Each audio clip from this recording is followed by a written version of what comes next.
O Pod Espanha é um podcast que aborda a cultura espanhola desde o ponto de vista de duas brasileiras que moram na Espanha. E o nosso objetivo é levar fatos curiosos, interessantes e engraçados a partir da nossa vivência em outra cultura para as pessoas que têm interesse em saber mais como é a vida aqui na Espanha. Nós temos 3 quadros fixos: a curiosidade do dia, onde nós lançamos uma pergunta no começo e respondemos no final.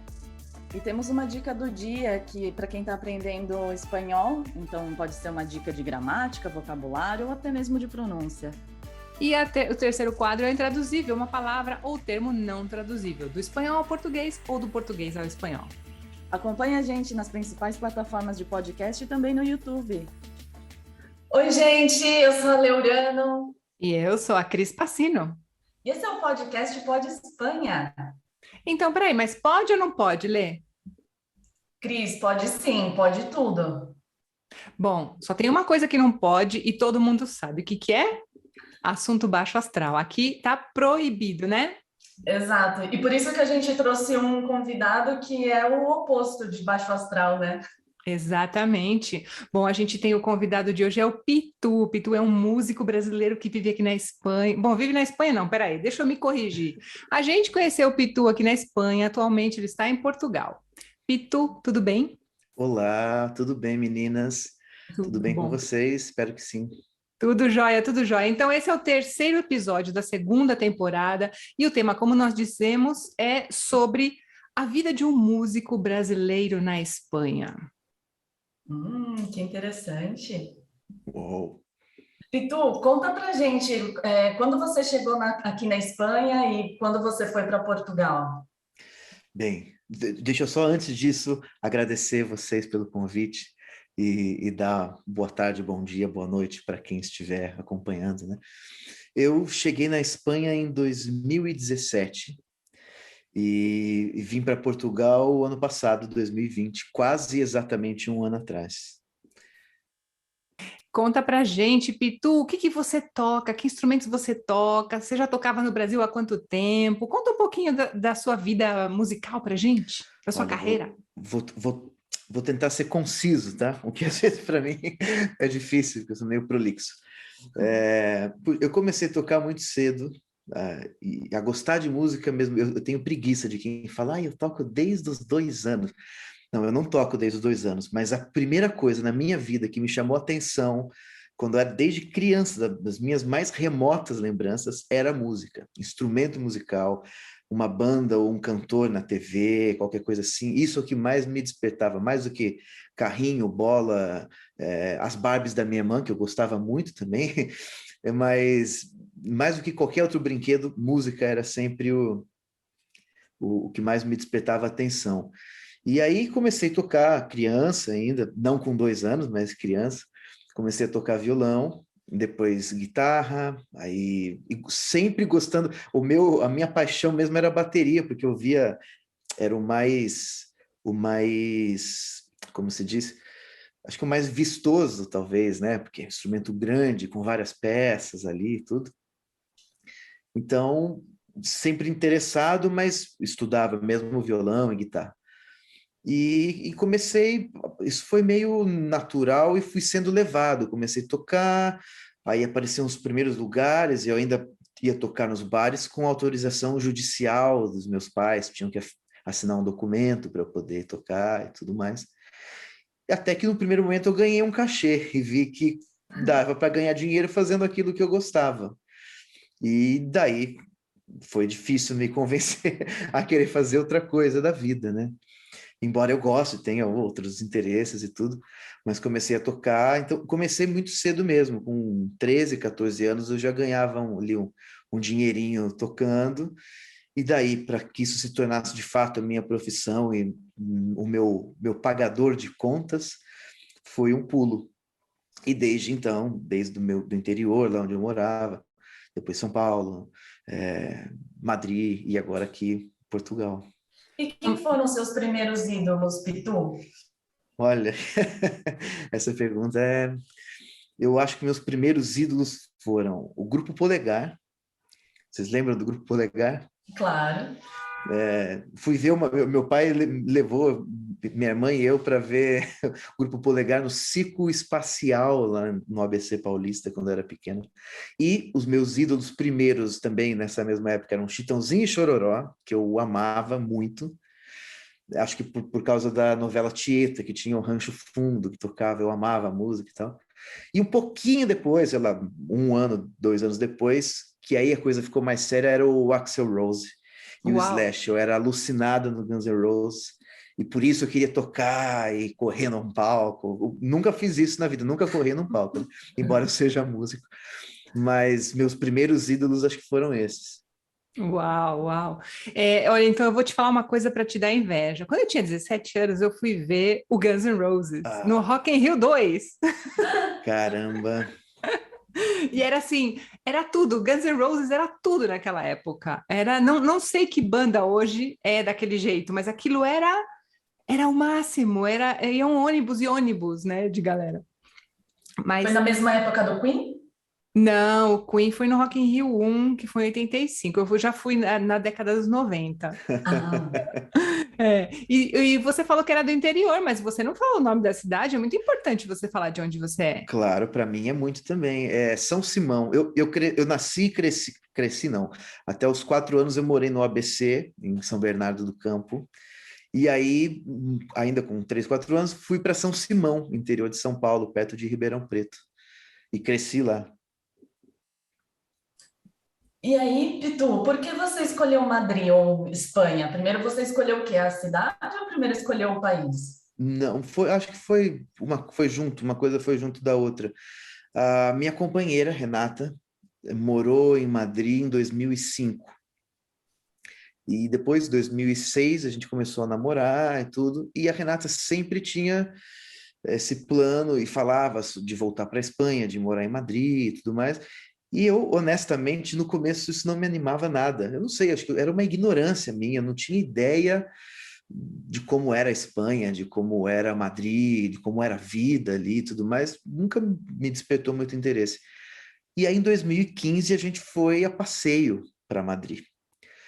Daí eu vi e falei, caramba, será mesmo morar aqui seria um sonho que eu achava, na verdade, impossível. Não sei, um menino criado no interior, embora nos últimos 10 anos eu tivesse já morando em São Paulo, mas para mim era impossível mudar de país, ou sei lá, como é que seria a logística, achava que não teria como, até que a gente resolveu ali se organizar minimamente, né? E foi. Eu gosto muito, muito de Madrid, da Espanha, então foi uma escolha quase casual, assim. Foi bem recebido? Fui bem recebido, fui muito bem recebido, na verdade. Ainda que quando eu cheguei eu não falava uma frasezinha em espanhol. Bom, Eu, mas em casa de Ferreira espeta de pau, né? Porque eu sei que a Rê é professora de espanhol, né? claro, sim, mas exatamente. Mas eu, como também não tinha mesmo interesse, não levava muito essa ideia de morar na Espanha a sério, nunca me deixei influenciar, eu nunca pedi ajuda para ela, nem nada. Mas depois o que eu aprendi foi com ela e foi ótimo. Foi muito. Eu lembro eu no avião praticando com um aplicativo. Então, a única frase que eu sabia elaborar um pouquinho mais era El gato bebe leche, que não ia me ajudar muito em nenhuma situação da vida. Ai, El Gato Bebelete, de verdade. Ai, esses aplicativos. Tenho É, muitas coisas para falar, mas enfim, eles ajudam também na pronúncia e tudo mais, né? sim, mas essa frase não me ajudou em nada. Mas as pessoas foram. Eu tive, claro, algumas situações de dificuldade, como todo mundo tem, né, em qualquer mudança, até. Quando eu fui do interior para São Paulo, eu também tive algumas dificuldades e tudo mais. Mas Uhum. fui bem recebido, sim. Na verdade, fui bem recebido. Não, e falando nisso, né, que você foi bem recebido, você ficou conhecido de maneira relativamente rápida aqui na Espanha, entre os brasileiros, né? Como é que foi isso? Olha, isso foi pela primeira vez, talvez, na minha vida, eu me senti parte de uma comunidade, de um grupo definido, não é? Porque, olha, eu sou homem, branco, hétero, classe média e tudo mais. Nunca me senti parte. Eu tinha, sei lá, amigos que tinham algum traço da personalidade ou da vida deles que os colocavam em um grupo definido, mesmo em suas cidades, lá no interior ou em São Paulo.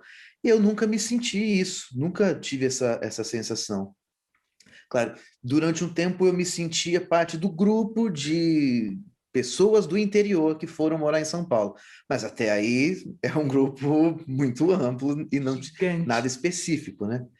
Quando eu cheguei na Espanha, eu não tinha ideia de que isso aconteceria e como foi. Mas aí, claro, eu era um brasileiro morando em Madrid. E aí, embora exista bastante gente, né, nessa situação, mas já é uma coisa um pouco mais delimitada, né, um pouco mais específica.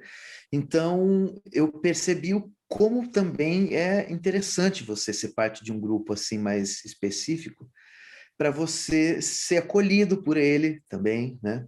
Então, quando eu cheguei, o primeiro trabalho que eu consegui na Espanha foi, a primeira apresentação, foi através de uma conhecida brasileira também, e aí uma coisa vai puxando a outra, né? Então, o público que eu tenho quando eu toco na Espanha, ele é, acho que majoritariamente brasileiro. Então, isso foi interessante e me deu uma outra dimensão do que é você pertencer a um grupo, sabe? O que te ajudou mais foram as redes sociais ou o boca a boca dentro dos Eu acho que o boca a brasileiros? boca mesmo. Ah, é? Acho que sim. As redes sociais também acabaram, têm sua função ali, cumprem, ajudam nisso, né? Mas eu acho que no boca a boca foi mais eficiente. Isso acontece um pouco aqui também em Portugal.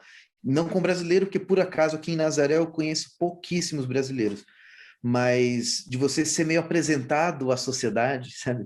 De uma pessoa que já está inserida naquela comunidade, naquela cidade ou num bairro, não sei, dela te trazer junto. Então você vai, sei lá, para um bar com uma pessoa que já é local e essa pessoa te apresenta para os outros locais. Olha, esse aqui é meu amigo, meu colega, e você passa... Isso aconteceu quando eu cheguei em Madrid. Eu lembro das pessoas me levando nos bares onde tinha muito brasileiro. Ó, gente, esse aqui é o Pitu, é músico, não sei o quê, não sei o quê.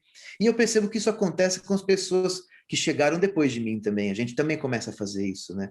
Sim. Chega uma pessoa, sei lá, um músico, ou um colega, amigo, você leva junto, ó, pessoal, apresenta para o seu círculo de amizade, de contatos ali. Então, acho que essa é uma rede que vai se apoiando, né?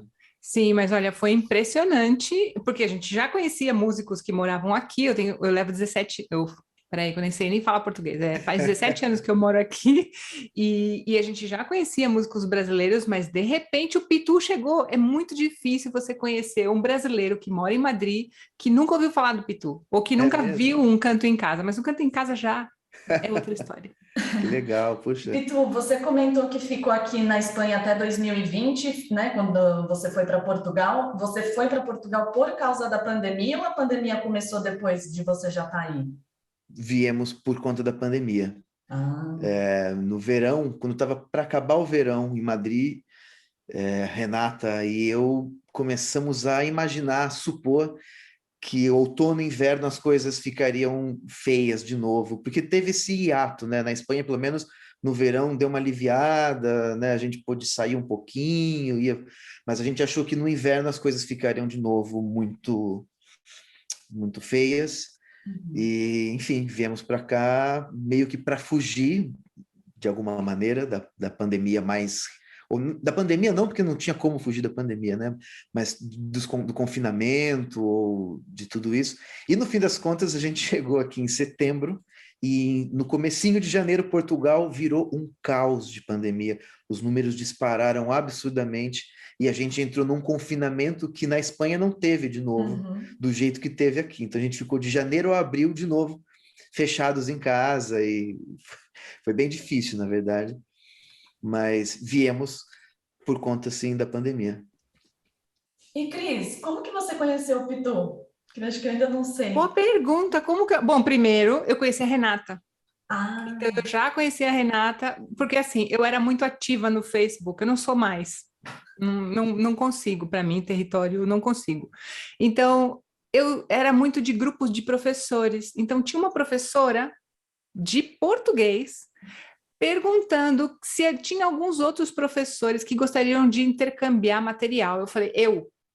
Mas aí precisa ser formado, não precisa, porque tem gente que tem preconceito. Eu falo, não, se você não é formado em letras, você não faz parte do meu círculo. Eu falei, eu não sou formada em letras, eu sou de comunicação.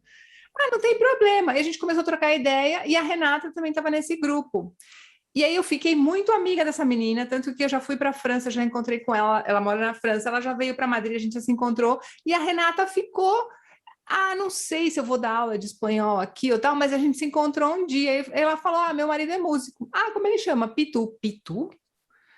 Tá bom, então tá. Aí um dia ela me passou, sei lá, acho que foi o Instagram do Pitu, eu nem estava no Instagram direito. E aí eu falei, esse aqui é o Pitu. Aí, de repente, todo mundo começa a falar do Pitu, porque tem o grupo, né, de blogueiras brasileiras. O Pitu, Pitu. O Pitu não é o Pitu, marido da Renata? Tá. Então, foi assim que eu conheci o Pitu. Já conhecia por causa da esposa dele, mas, na verdade, todo mundo fala do Pitu, todo mundo sempre estava falando do Pitu. E até deu coincidência que um dia eu ganhei de presente uma festa surpresa no dia do meu aniversário. Quem estava tocando? Pitu. Nossa! Foi. E Pitu, conta pra gente então, como que é essa história do canto em casa, que já são quase 70 edições? Como que foi?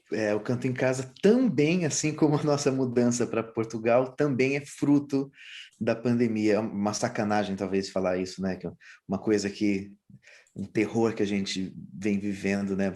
Tratar o canto em casa é uma coisa que eu acho tão bonita e que eu faço com tanto carinho, chamá-lo de fruto da pandemia, mas talvez muito pragmaticamente falando, foi isso mesmo. Assim que a Espanha decretou o primeiro confinamento, que eu nem sei se já tinha nome de confinamento, ninguém sabia direito como... Quarentena. Quarentena e tudo mais. Eu percebi, falei, opa, nós autônomos, né? Só ganhamos quando trabalhamos, então a gente tem que ficar sempre alerta e ligado com isso. E eu percebi que isso ia ser um problema para mim, isso porque eu achava que quarentena seria uma coisa que durasse no máximo 40 dias. E já era um terror eu pensar em 40 dias sem trabalhar. Mal sabia eu o tempo que isso ia durar, né?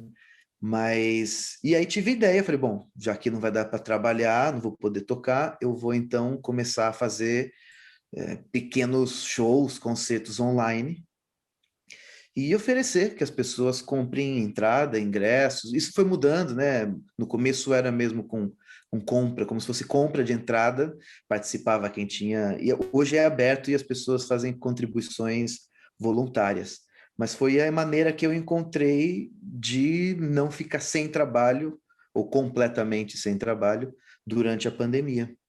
Isso, como a pandemia vem durando tanto, e o Canto em Casa deu relativamente certo, ele sobe e desce, né, em número de público, de arrecadação e tudo, ele sobe e desce, mas no geral ele deu bastante certo, por isso durou até agora, pelo menos. A gente vai, acho que para esse próximo, acho que é o 68, se não me engano, número 68. Legal. Não, sim, quem é autônomo sabe que a vida continua mesmo a gente estando dentro de casa. E sim, é uma forma de dizer, sim, é muito pragmático dizer isso, realmente eu tenho que sacar as castanhas do fogo. Gente, desculpa, o português está esquecido, tá? Mas é assim, a gente vai para frente. No meu caso também, Pitu, eu tive que investir bastante no mundo online. E de qualquer forma, o que você fez foi levar a música a muitas casas. Isso foi surpreendente para mim. E eu percebi, claro, eu acompanho vocês, eu percebi, bom, eu vi muita gente, né, participando, produzindo mais conteúdo, marcando presença mais efetiva online, né? Mas isso de chegar a muitas casas foi o nome Canto. Primeiro, de colocar um nome, para mim foi muito por acaso, sabe? Eu estava em casa, desesperado, com a ideia de ficar sem trabalho, falei, vou fazer uma live, sei lá, vou colocar um nome aqui, só por...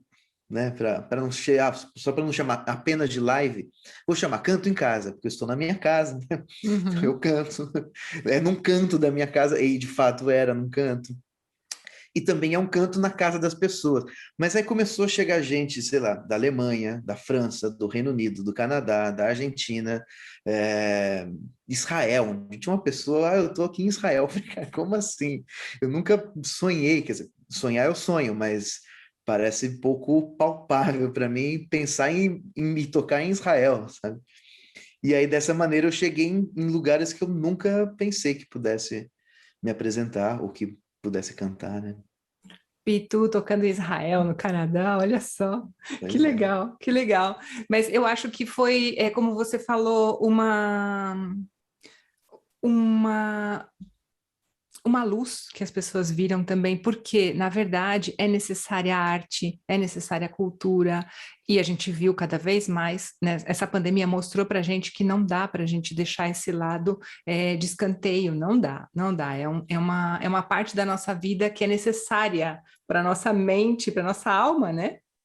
Sim, total. É su- Para mim era também terapêutico e além do lado prático, de que também isso me dava dinheiro, isso me pagava as contas, mas era terapêutico, era um momento, eu ficava ansioso para fazer, como quando eu vou tocar num lugar diferente, sabe, uma apresentação muito importante, assim, que você fica naquela ansiedade toda, eu ficava assim e eu percebia mesmo as pessoas, a resposta das pessoas, até hoje, na verdade, que já está tudo um pouco mais relaxado e tudo, mas as pessoas ainda me escrevem pelo WhatsApp, me escrevem no Instagram. Eu fiquei um mês agora sem fazer, né, em agosto, e as pessoas me escreviam, olha, a gente está com saudade, porque é um momento da semana que a gente gosta muito de dar, né, parar um pouco. Por isso que, por exemplo, embora tenha minhas posições, eu evitava e evito falar de política, por exemplo, no Canto em Casa, porque eu falei, sempre vai dar encrenca, sempre vai gerar ruído, e eu não quero que aquele momento, que é um momento de, sabe, de dispersão, de você poder ficar um pouco mais sem pensar em nada baixo astral ou nenhum problema, né? Puxa, problema, a gente abre o YouTube, aí tem vários canais fazendo análise, o Instagram, o Facebook, as pessoas estão brigando o tempo todo.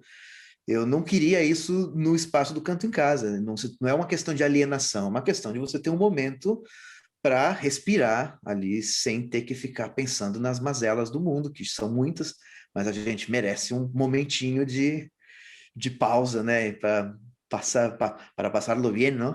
Exato.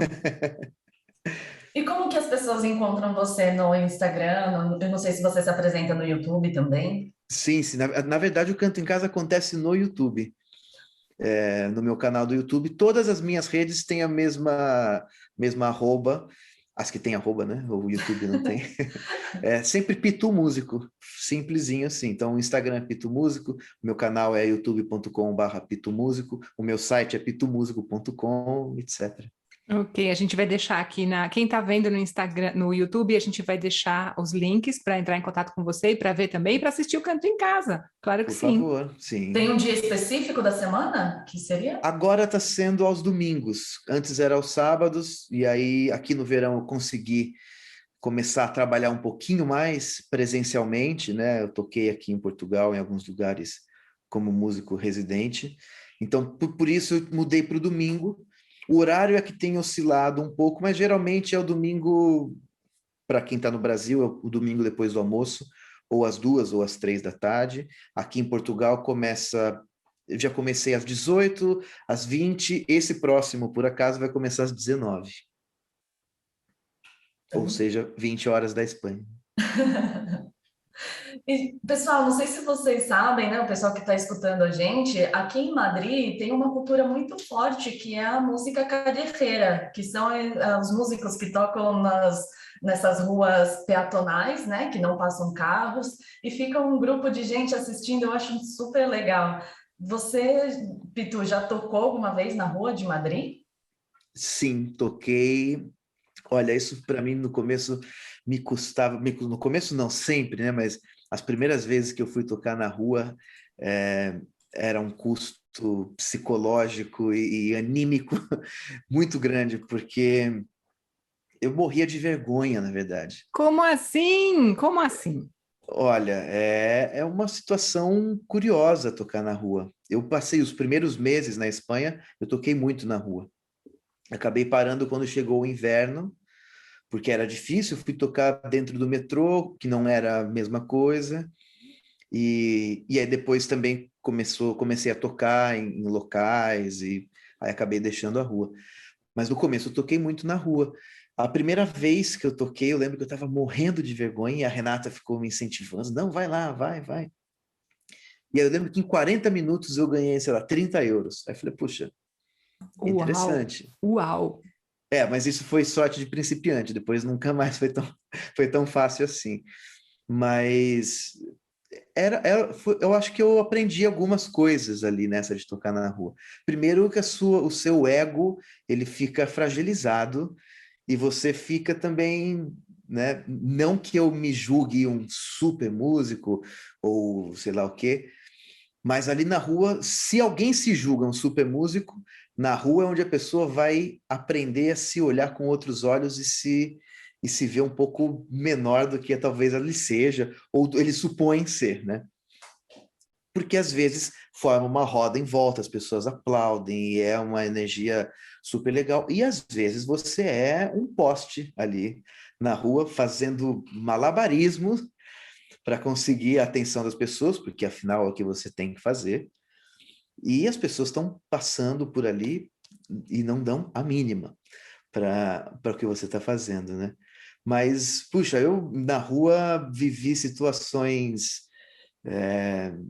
bonitas, situações difíceis, já fui expulso por vizinho que queria me bater.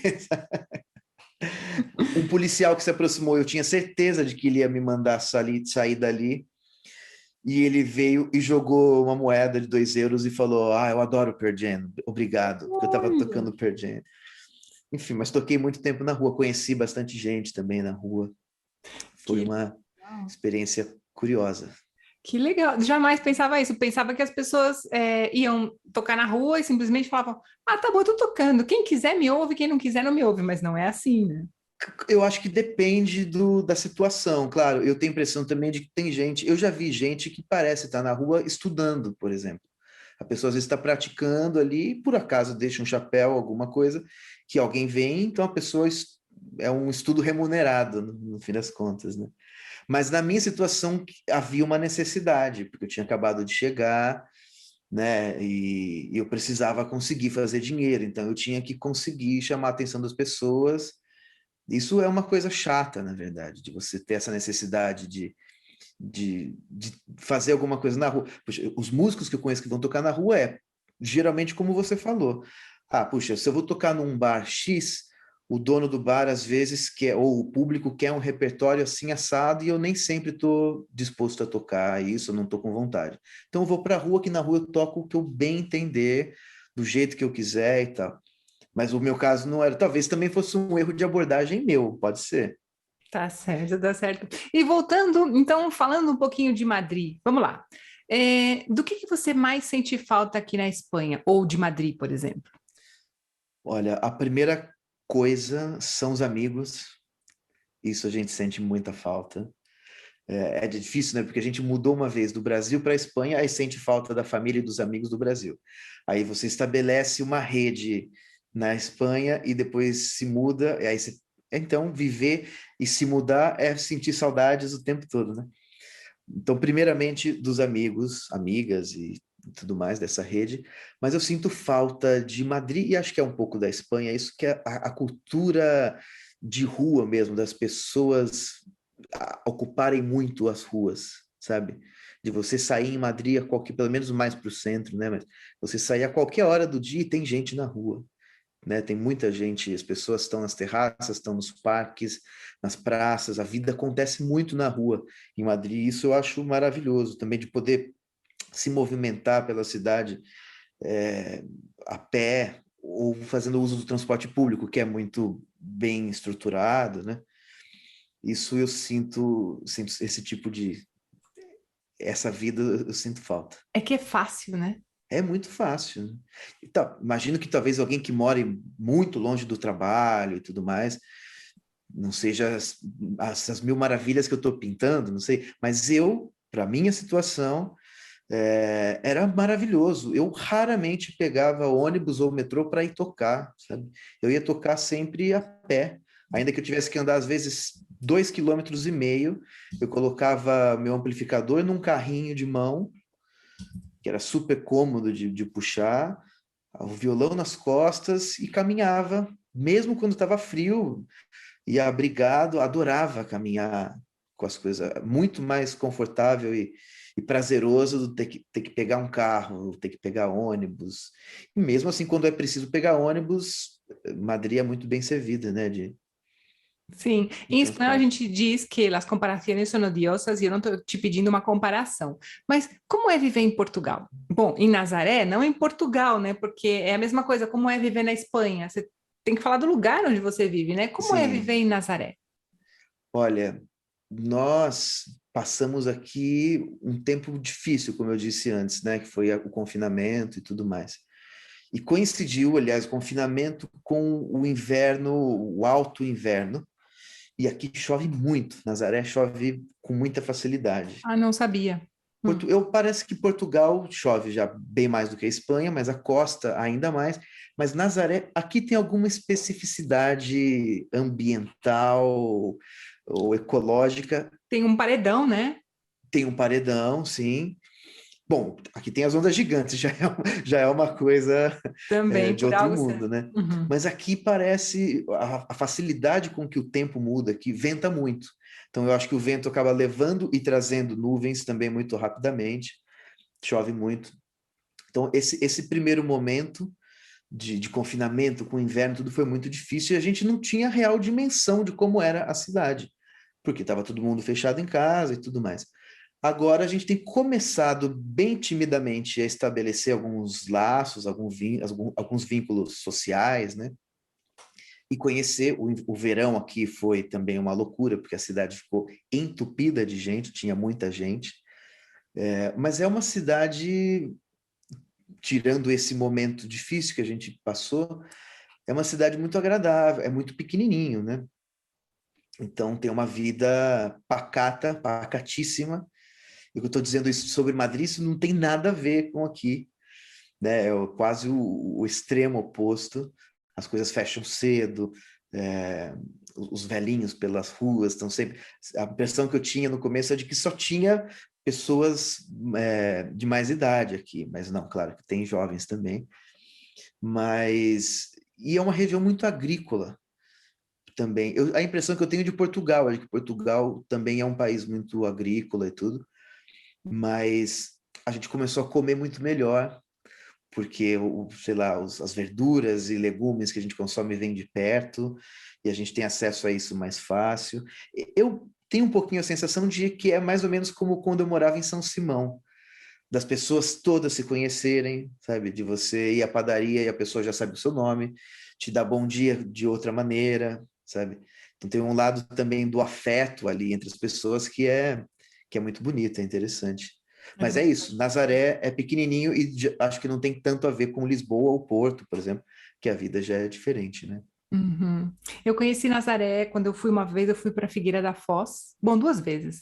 Fui para Figueira da Foz, quando eu vim do Brasil, que tinha uma surf camp, lá um acampamento para surfar, e eu fui fazer aulas com uma pessoa, e ele levou a gente para conhecer Nazaré, óbvio, para conhecer, só de longe, né? Porque era gente aprendendo a surfar.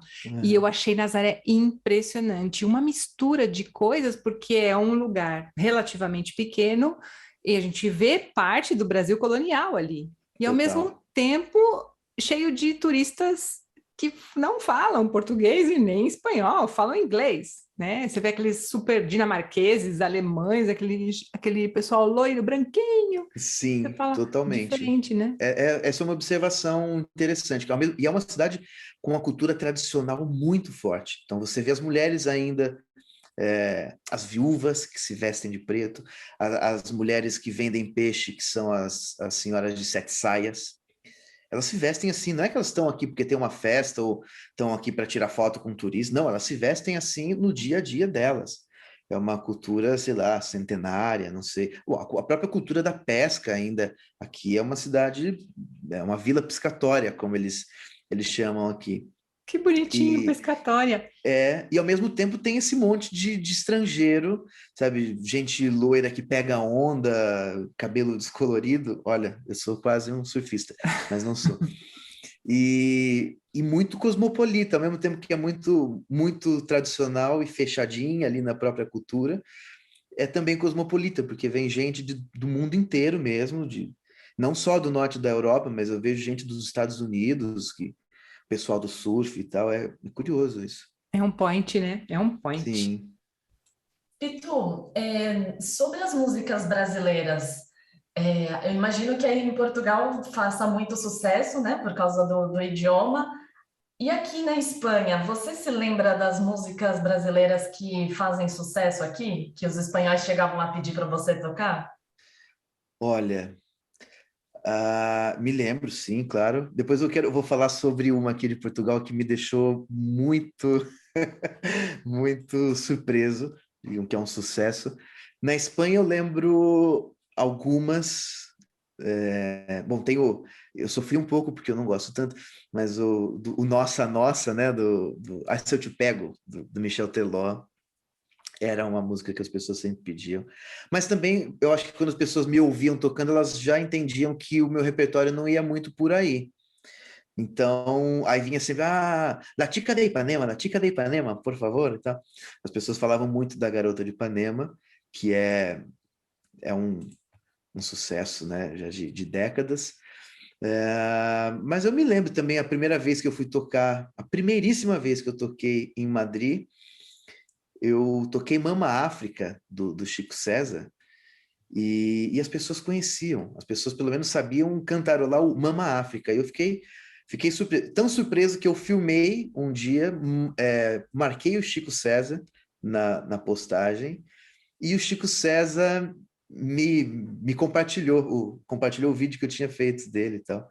Mas tinha outras músicas, o Garota Nacional, do Skank, foi sucesso aí, aqui também, em Portugal. Sim, isso que eu ia comentar, porque eu fiquei surpresa. Eu assisti a entrevista do Samuel Rosa, ele falando que na época ficou entre as mais tocadas aqui na Espanha. O Skank veio para a Espanha para fazer uma apresentação na rádio e eles cantaram uma versão em espanhol. É Aí o mesmo? radialista falou: Por que você está cantando assim? Ah, para vocês e tal. Ele: Não, canta em português. Que legal, eu nunca tinha visto essa história, é muito boa. É, puxa, eu ouvi às vezes, o funk chega com tudo também, né? Eu acho que as pessoas gostem ou não, o funk é a música de exportação do Brasil hoje, assim. Eu lembro de estar caminhando pelo Retiro, tinha uma meninada andando de patins, ouvindo, acho que era do Bumbum Tantan, quando explodiu a do Bumbum Tantan, Isso. eles estavam lá. A Anitta também, a Anitta leva a música do Brasil, digo mais uma vez, vocês gostem ou não estou dizendo que é uma maravilha ou que não é, não estou entrando no mérito, Uhum. mas é a música brasileira que está chegando forte hoje para o resto do mundo, né? Mas aqui em Portugal, claro, a música brasileira é muito mais consumida e tal, Martinho da Vila, eles adoram, Daniela Mercury, Ivete, o Zeca Pagodinho, enfim. Mas eu fiquei surpresíssimo quando eu descobri que eles amam, e aí toda vez que eu toco, eu toco essa música quando eu me apresento, que é Fogo e Paixão, meu iaiá, meu ioiô, do Vando. Olha, Aqui você começa a tocar, as pessoas cantam do começo ao fim. A letra inteira da música eles conhecem e cantam com emoção, assim, cantam com vontade. Quando surpresa. você toca, o pessoal não fala: Toca, Raul! Não toca Raul ainda não aconteceu. Eu adoraria, porque eu gosto. Mas que maravilha. Você já pensou, você já fez algum canto em casa com o Raul? Não, né? Ainda não. Olha, Eu ia fazer o primeiro da volta agora das férias, eu ia fazer com o Raul, mas eu comecei sem temas, para ir me readaptando e tal, e para tentar também ser um pouquinho mais abrangente, mas o Raul vai ter que ter logo. tá certo. Bom, para quem não sabe, o que o Pitu faz, ele escolhe temas, né, para fazer o canto em casa. Mas isso também não vem só do canto em casa, porque eu já vi várias vezes você indo tocar em determinados lugares e dizendo: não, esta noite é tal estilo ou tal cantor. Conta um pouquinho para quem não te conhece. Bom, essa é uma ideia que eu tinha desde São Paulo ainda, porque eu sempre fechei esse tipo de coisa. Eu tocava várias vezes, sei lá, eu passei 9 anos em São Paulo tocando num mesmo bar. Então, toda semana. E Caramba! às vezes 2 vezes por semana, né? Claro, intercalava, teve épocas que eu não tocava e tal, mas no geral foram 9 anos no mesmo bar. Então, e o meu repertório, ele é vasto, ele é grande, mas as pessoas também às vezes querem ouvir as mesmas músicas, e aí você passava, imagina, 9 anos, semanalmente, 2 vezes, tocando, ficava difícil. Então eu pensava, puxa, acho que eu começar a fazer isso temático. Uhum. Então, não precisa ser só uma banda, pode ser, sei lá, músicas dos anos 80, ou músicas que falem da chuva, não sei. E aí, em Madrid, pintou a chance, a oportunidade de fazer um projeto que era o Cooking Groove, lá no Liberarte. E a ideia era essa, então fazer noites temáticas, porque também tinha que casar com a comida. Ou a música casava com a comida, ou vice-versa, a comida vinha pela música. Então ali eu comecei a pensar em temas, né? E o Canto em Casa não começou assim, começou também sem tema definido, mas aconteceu a mesma, eu segui a mesma lógica. Eu falei, bem, eu tenho feito isso semanalmente. Pode ser que as pessoas se cansem, né? Embora o repertório quase sempre mude, sei lá, 80% do repertório muda, mas as pessoas também não sabem que muda. Às vezes elas estão imaginando que pode repetir e tal. Então eu comecei a definir temas para. E aí já foram, sei lá, eu acho que sem tema definido foram os primeiros 5 ou 6. O resto foi tudo já com uma temática específica. Pois eu vou contar de uma festa que eu fui, que era na Semana do Orgulho Gay aqui em Madrid, e só tinha músicas relativas ao orgulho gay. Então tinha músicas em português, em castelhano, em inglês, agitadas, devagar, de tudo quanto é estilo, né? Foi no Cooking Groove isso. Foi? Bom, eu comecei a repetir no Canto em Casa alguns temas do Cooking Groove, porque era inevitável também, né? Mas, puxa, e na verdade esse repertório, especificamente esse do Orgulho Gay, ele rende um repertório maravilhoso, né? Porque o tanto de coisa incrível que cabe nisso daí é... Esse ano, por acaso, eu não fiz, na época do Orgulho eu não fiz, porque eu fiquei com medo também de me repetir o repertório que já tinha feito e tudo mais. Mas o ano passado, em julho, teve um Canto em Casa do Orgulho, foi super legal. Mas é o que você está dizendo, né? Na verdade, o pessoal do Liberarte, né, que ia assistir o Cooking Groove, teve oportunidade de ver. Por que não dar oportunidade para outras pessoas conhecerem também o trabalho do Pitu, não é? Eu quero chegar sempre em mais pessoas, né? Então, o Canto em Casa me possibilitou. Cara, eu conheci tanta gente mesmo através do Canto em Casa, porque, como eu disse antes, ele tem altos e baixos, às vezes diminui o público, às vezes aumenta. E teve uma época, esse ano ainda, mais ou menos antes da metade do ano, eu estava decidido talvez a parar de fazer, porque eu achei que já tinha dado, sabe? Já tinha se esgotado e tudo mais. E aí eu fiz um dia que foi Lenine, Zé Cabaleiro e Chico César. Era um repertório com canções dos três. Nesse dia apareceram 500 pessoas online assistindo. Falei, gente, de onde saiu essa turma toda?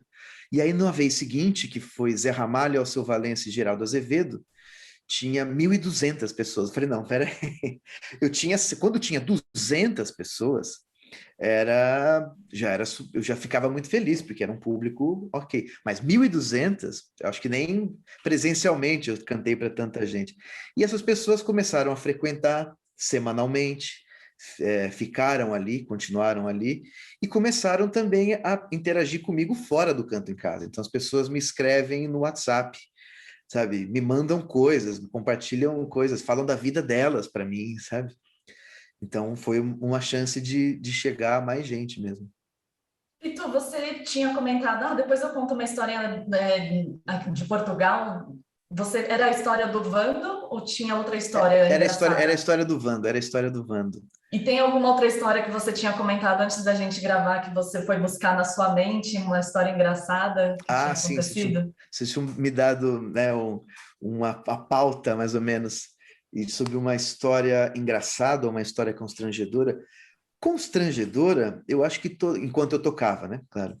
Para mim, quase que todas as vezes são constrangedoras, porque embora eu ame o que eu faço, e é o que eu quero fazer, o que eu gosto de fazer, me sinto à vontade e tal, mas sempre o começo para mim é constrangedor. Quando eu começo a tocar, eu sempre me sinto um pouco constrangido, com vergonha, fico tímido e tal.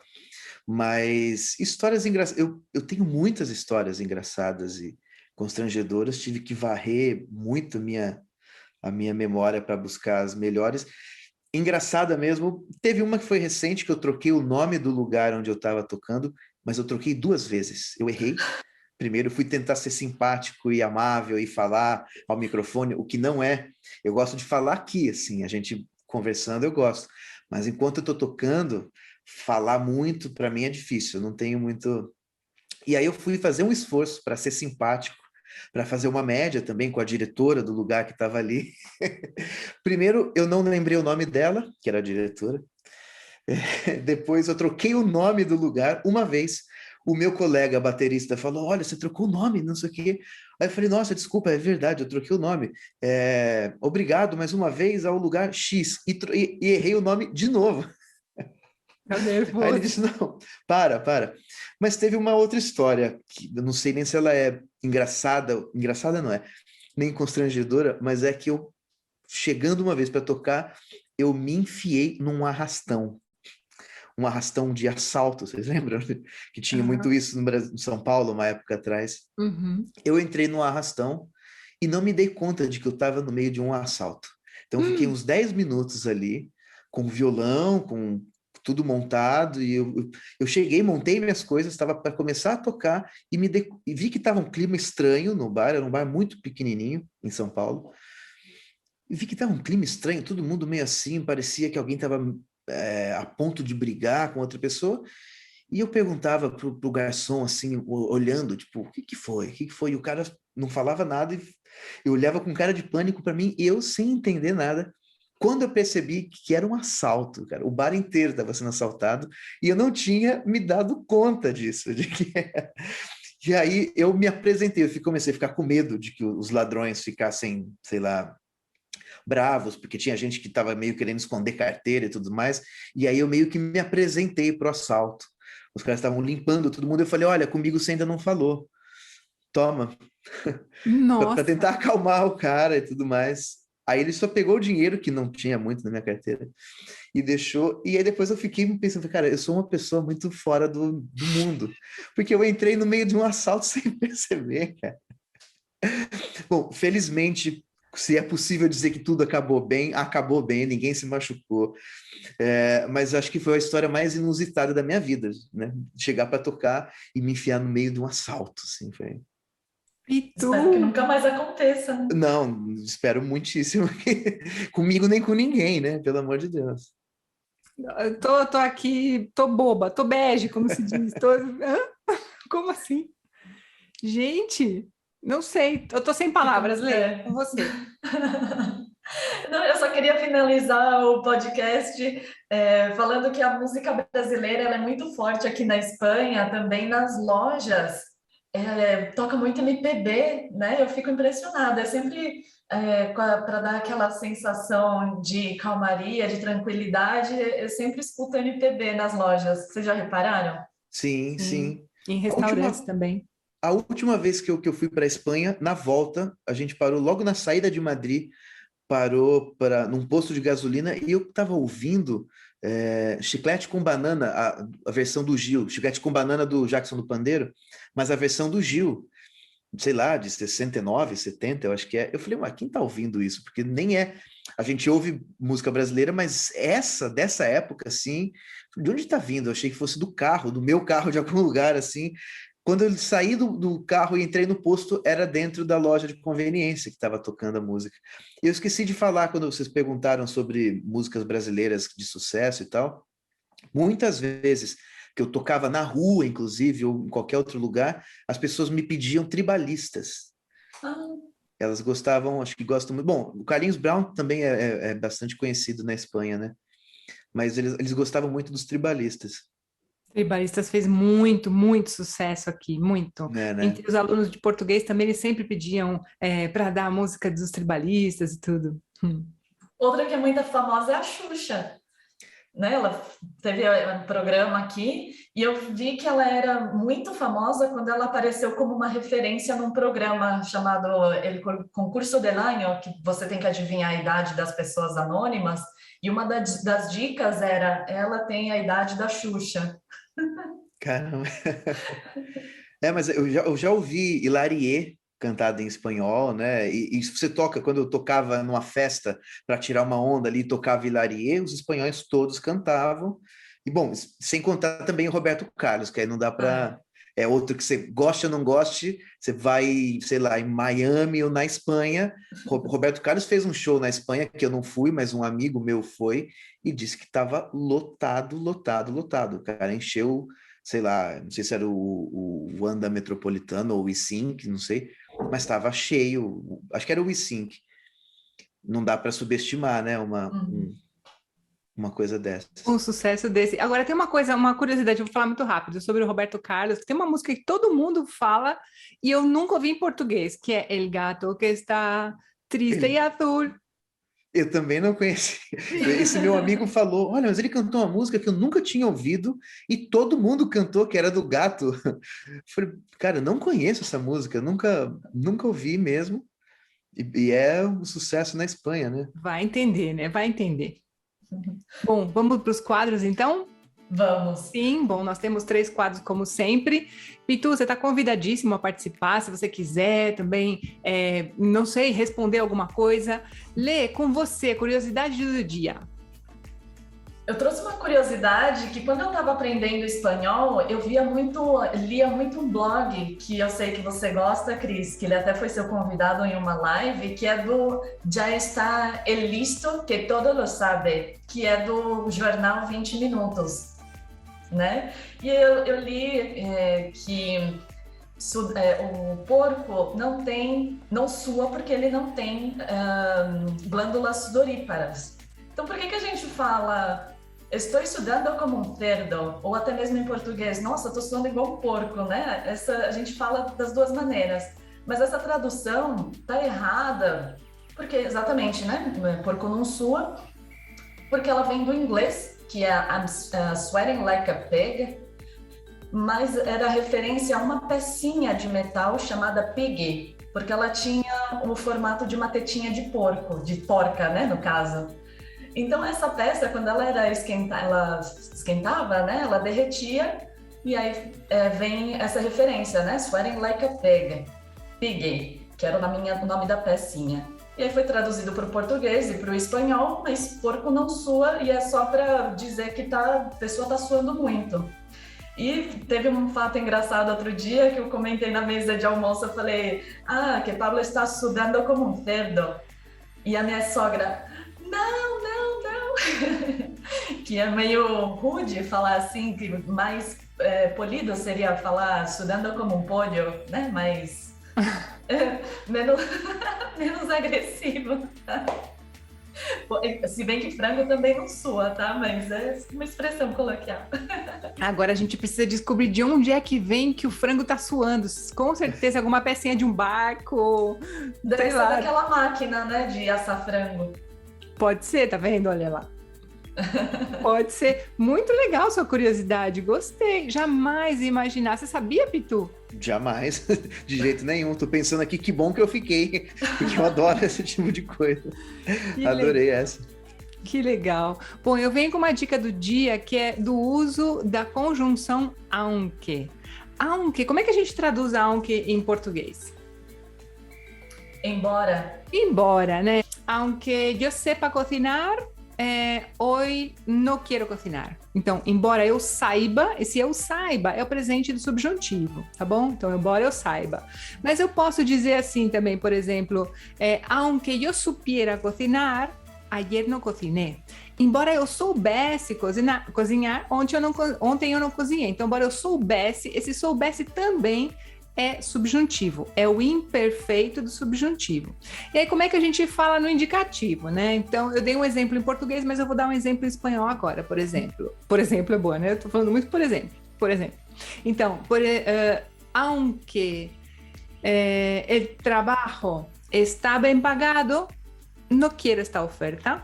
Então, mesmo que... Então, aí, no português, eu acho que a gente traduziria mais como subjuntivo. Embora o trabalho esteja bem pago, ou seja bem pago, eu não quero essa oferta.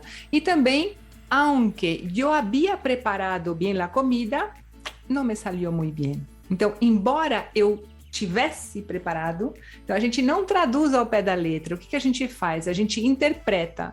Então, aunque yo había preparado bien la comida, você não traduz. Embora eu tinha preparado. Não dá. Então, quando você vai traduzir ao português, não traduza ao pé da letra, mas entenda aquilo que você está falando. E só complementando, Cris, em português eu acho, só para complementar, acho que em português, no falado, a gente usa mais o mesmo que, sim, do que o embora, né? E aí eu já vi muitos brasileiros falando mesmo que, mas não é? Exato, tem essa história também da pessoa espanholizar o português, né? Que é muito comum, gente. Eu caio todos os dias nessa também. Quantas vezes aqui no podcast eu já falei, não sei como é que expressão em português, em espanhol é tal. E a gente tem a tendência a traduzir, né? Então, aunque é embora, mas o mesmo que, ele também é uma outra forma de dizer a mesma coisa. Né? Então isso que é importante, a gente pensa numa concessiva, é uma concessão que você está dando. Eu não quero entrar em tecnicismos, em palavras feias e difíceis, mas é isso. Você passa do real para a pessoa, do real e do possível para o irreal e impossível. Ficou claro. Sim? Agora vamos para o intraduzível e eu vou fazer uma pergunta para o Pitu. Pitu, se sua mãe fizesse sopa para janta e você não gosta muito, aí você reclama para ela, puxa mãe, sopa não é janta, essa é bem polêmica, o que ela te falaria para você? Puxa vida, que me pegou agora. Olha, depende do momento. Quando minha mãe tá com muita saudade de mim, ela poderia responder, filho, então eu te faço alguma outra coisa. Mas se fosse depois de uma semana, já que a gente estivesse junto, que a saudade já estaria diluída, eu acho que ela ia dizer, não, se você quiser, você come, se você não quiser, você procure sua própria janta.